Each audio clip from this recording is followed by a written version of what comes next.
Moi qui écris des chansons depuis 50 berges, comme d'autres s'amusent à faire des mots croisés, cultivant le jardin où fleurit ma gamberge. Je tire mon chapeau à ceux qui sont passés, à ceux qui trimballaient au fond de leur musette des mots qui méritaient 100 fois le Panthéon, qu'on chantait dans les rues, histoire de faire la quête sur les places de Paris à coups d'accordéon. Entre Nini Pochien, la fleur de la Bastille, et Prosper Yoplaboum, et parlez-moi d'amour, la vieille Java bleue qui se fait tourner les filles, et les pièces de 6 sous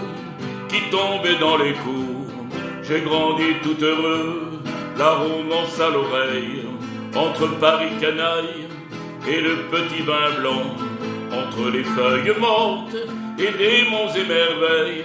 entre la voix de Piaf et la voix de Montand. Les chansons venues du fond des âges,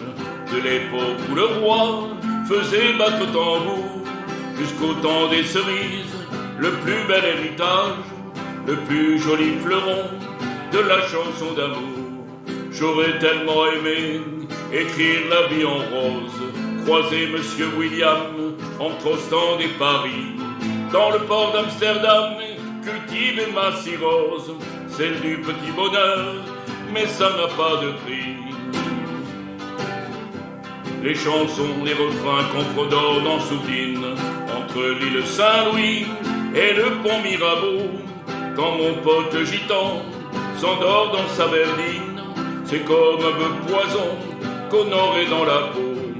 Moi qui écris des chansons pour occuper mes heures, je voudrais en faire une qu'on n'oublierait jamais, afin que parmi vous un peu de moi demeure, comme une fleur vivace aux marches du palais. Moi qui écris des chansons